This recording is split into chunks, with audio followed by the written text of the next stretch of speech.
Hell House is the 17th episode in the first season of the long-running CW series Supernatural, and conceptually, this is one of my favorite episodes of the series to this very date. And yes, I'm still watching 15 seasons in. Now, the reason this episode works so well is that the opening sequence of this episode is evocative of opening sequences that we've already seen in the series that are meant to show us that the threat of the episode is a vengeful spirit or ghost. Now, because vengeful spirits have been featured as the antagonists in previous episodes in this series enough times, we are well aware as audience members, if we've been paying attention, on what the rules are surrounding this type of issue in universe. We know why vengeful spirits haunt certain locations, we know what weapons work against ghosts, and ultimately, we've seen multiple times in the series how these threats are usually destroyed. So when we're watching this episode and we see all of the things that have been previously established to be true in universe about ghosts not apply against this apparition, all of the weapons failing, no backstory that would indicate that a vengeful spirit is actually there, we as audience members are as confused as our main characters in this situation. Now, ultimately, it is revealed by the end of the episode that the real culprit behind the apparition that our main characters have been facing off with multiple times is the teenagers that we saw at the beginning of the episode. They ended up creating the ghost legend in their own town to make their town gain notoriety and get press attention. However, during the course of them creating the hoax, they use a symbol known as a tulpa. And the way that the tulpa works in the universe is that if people focus on this symbol and they're imagining something, then that thing manifests into reality. And because the initial hoax was so effective and ended up going viral, so many people across the world were focusing specifically on this symbol, so much so that they ended up manifesting the spirit that they wanted to believe was real into reality. And the reason I enjoyed this episode so thoroughly is because the lesson at the end is that wanting something to be real so badly that isn't can sometimes be a danger in and of itself.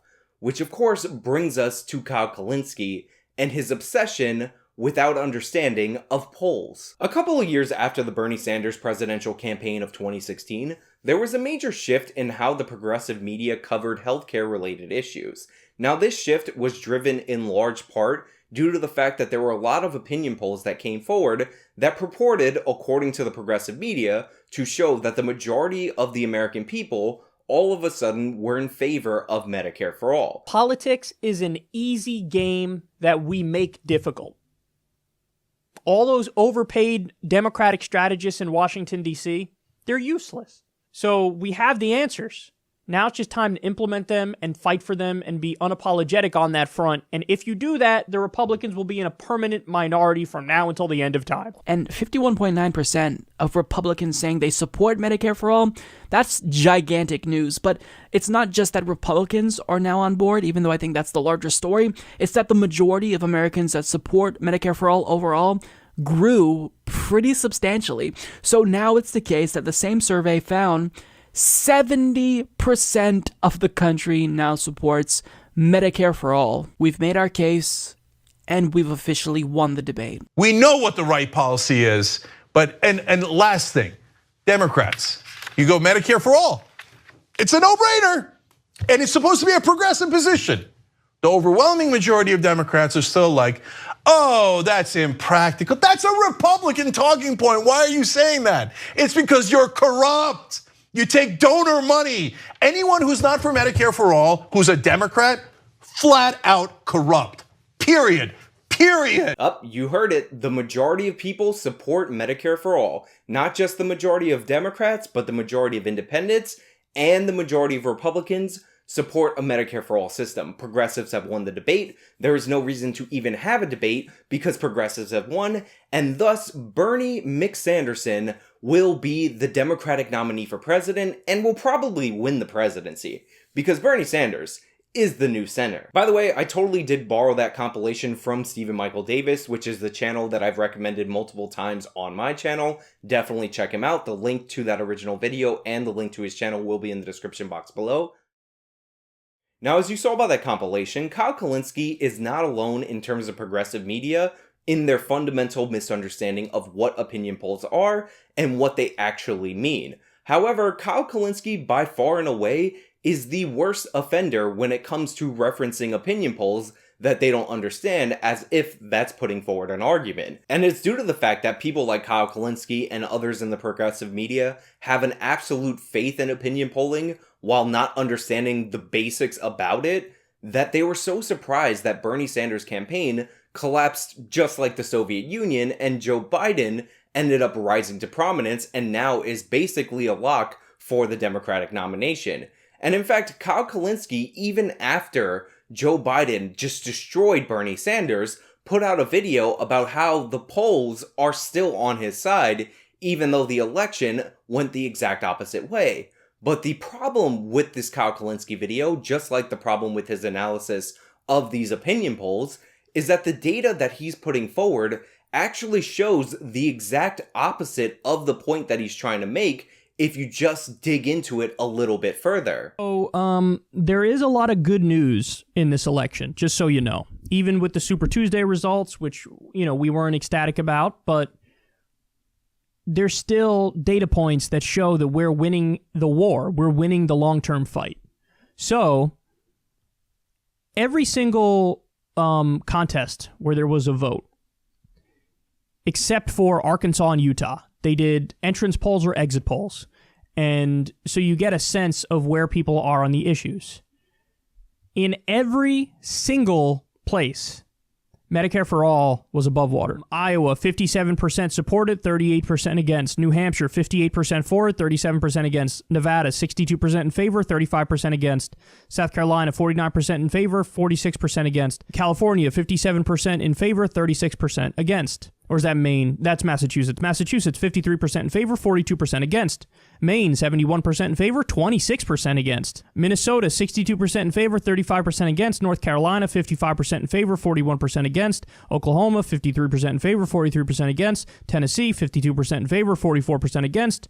Texas, 63% in favor, 33% against. Even in states where Joe Biden won the race, Medicare for All is popular. So what's going on here? What's going on is very simple. People are actually concerned and voting on electability and who can beat Trump. Now, there are multiple things that are wrong with Kyle Kulinski's analysis of the Super Tuesday entrance and exit polls, and you see these repeated time and time again throughout the progressive media. The first of which should be pretty obvious, is that these are exit and entrance polls for Democrats in the Democratic primary, aka the people who are most concerned or should be most likely to support Medicare for All, and the numbers aren't that good. In fact, the top two states that Kyle mentioned are Vermont, which makes sense, that's Bernie Sanders' home state, and Texas. Texas, a state that Bernie Sanders lost, due in large part to Joe Biden, who is distinctly not for Medicare for All, overperforming his polling expectations. So the numbers that Kyle Kulinski is putting forward as the major positive takeaway for progressives on Super Tuesday after a major defeat of Bernie Sanders are not actually that high, even though we're talking about Democratic primary voters, the people who should be more likely to support a Medicare for All system. But it's actually much worse than that when you dig into the data, because this is the first question. This is the easiest question to get a positive result if you're a pollster on the issue of Medicare for All. When you get into the details, the popularity of this idea drops off precipitously. And by the way, it is not as if all progressives are ignorant to the information that I'm about to share with you. When you understand the intricacies of the polling surrounding Medicare for All, you understand that Bernie Sanders is very aware of the facts that I'm presenting before you. So according to MarketWatch, Medicare for All initially polls pretty well. It has a 56% approval rating to a 42% disapproval rating. That's pretty good, that's clearly in the positive. However, the polling actually shoots up dramatically when you tell people that a Medicare for All system will actually guarantee healthcare as a human right. It gets Medicare for All's approval all the way up to 71%. When you tell people that there will be no premiums, no deductibles, or even reduced costs, the polling indicates that it goes up to about 67% approval. Now, this can be seen in Bernie Sanders' speeches, where he talks about healthcare being a human right, and where he talks about no premiums, no deductibles, and all that jazz. The reason they talk that way is because that has been shown to poll incredibly well. Now, on the flip side, when people hear that Medicare for All will cause delays in people getting care, support bottoms out at around 26%. When they hear that Medicare for All will require higher taxes, support goes down to 37%. And when they hear that Medicare for All will make any changes to the current Medicare system, support drops to 32%. Now, I'm going to set the delays thing aside because progressives will argue with you on whether or not Medicare for All will create delays or whether it won't. I tend to believe that it will create more delays in giving out care because that's the way that a government-run system just so happens to work. But I understand that that's not something that we're going to have universal agreement on. But it is completely indisputable that a Medicare for All system will require raising taxes on the vast majority of the American people. This is why during the debates, Elizabeth Warren just refused to say the word taxes when asked about Medicare for All. She would always talk about costs going up and costs going down because what she's trying to say is that the taxes raised on people in the middle class will be lower than the average cost of healthcare per person in this country. Now, whether you buy into that or whether you think that's incredibly sneaky and a shady tactic, the reason why she was doing that is because taxes going up makes Medicare for All a non-starter for a lot of people. Now, the reason support for Medicare for All also tanks when you mention changes to the current Medicare system is because the whole reason it's called Medicare for All is because you're banking on the popularity of Medicare in order to push through your program. Because if you really think about it, Medicare for All is not really Medicare. It's more like a Canadian-style healthcare system or an NHS-style healthcare system, even though I understand that they're not trying to nationalize hospitals or all pharmaceutical companies. But you get my point. It's a new system that covers more people overall, and it actually provides more benefits, according to Bernie Sanders, than the current Medicare system. I'm talking about dental, I'm talking about no premiums, no deductibles. There are some fees associated with Medicare, but instead of calling it something new, which it factually is, rather than make up a name that's more easily attacked, people pushing this program have decided to call it Medicare because Medicare is incredibly popular. Now, if you think all this additional data is really bad for progressives so far, just wait because it's actually about to get a lot worse for them. Because it turns out in the very same poll that caused all these progressive media figures to proclaim that the debate was over, they asked people if they thought Medicare for All would get rid of their private insurance. And 55% of the people polled with this question thought that Medicare for All was something that goes with their private insurance. Only 36% of people polled actually knew the correct answer, that it abolishes private insurance. So the attack that you're hearing on stage about it getting rid of the private insurance is effective because the majority of people that backed the program had no idea that that was the case when they answered the original question. But it actually gets even worse for the progressives like Kyle Kulinski when you go even further into the data. Because it turns out that the majority of people, the overwhelming majority of people, support a Medicare buy-in for people age 50 to 64. And they also overwhelmingly support people who can't afford healthcare being able to buy into Medicaid. This means that the majority of people, when they actually go into the details and they hear about the plans, don't actually support a Medicare for All Sanders-style system. What they think they're saying yes to is a public option. Joe Biden is the candidate right now advocating for the public option. This was Pete Buttigieg's line of attack. Medicare for all who want it. So the way you asked the question is massive. So with the very same polling that Kyle Kulinski and almost every other progressive media figure have been championing over the last year as definitive proof that progressives won the debate on Medicare for all actually indicates when you delve into it, is that Joe Biden has a more popular position on healthcare than Bernie Sanders. When people say that they want Medicare for all, what they're actually saying is they want a public option for people ages 50 and up and people who can't afford healthcare.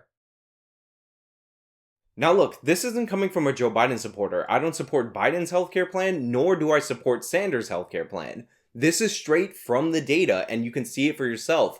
And it's amazing, absolutely stunning, that all of these progressive media outlets have been putting forward these exact polling numbers. These are the Kaiser polling numbers that they said sealed the debate for them as proof that Medicare for All is a winning position, without any of them delving into the polling data to show that it actually shows that people want a public option, not Medicare for All. And what people are clearly saying is, I agree with Bernie on the issues, but I don't know if he's electable.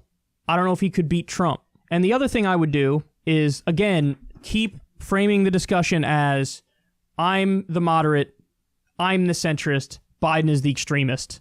And the argument you use is the one I've been using every day, which is, according to every poll, I represent the center of mainstream American opinion. I opened this video up with a summary about an episode from a television show, and the lesson in that episode was that there's a danger in believing in something and wanting it to be real so badly. Now, while that fictional danger in that episode came from the belief being so strong that it actually manifested and altered reality, what progressives have to worry about is the danger in believing in something so much that they end up living in an alternate reality. What we're seeing across the board in progressive media, and especially from Kyle, is a slow motion meltdown due to the fact that their perception of reality is collapsing in on them. Kyle is non-stop posting on Twitter about how Bernie Sanders is the real center of the country based on these polls, and Biden, Trump, and every other Democrat are actually radical right in comparison to Bernie's center. That's not represented by the very data that Kyle is quoting to prove that point, but he can't see it because he wants that to be the truth so badly. While I'm sure a lot of you are experiencing joy in watching your least favorite progressive media hosts on the internet melt down so publicly and so embarrassingly, you should also take this time to check yourself. See what information you're ignoring and see if you're living in an even bigger bubble than Kyle Kulinski. But those are my thoughts. Let me know your thoughts in the comments down below. If you like this video, then please show me by leaving a like. You can subscribe for more content. Follow me on all my social medias. You can support me via one-time donations on Venmo or PayPal, monthly on Patreon or Subscribestar. This has been me talking about Kyle Kulinski's bubble bursting. Till next time.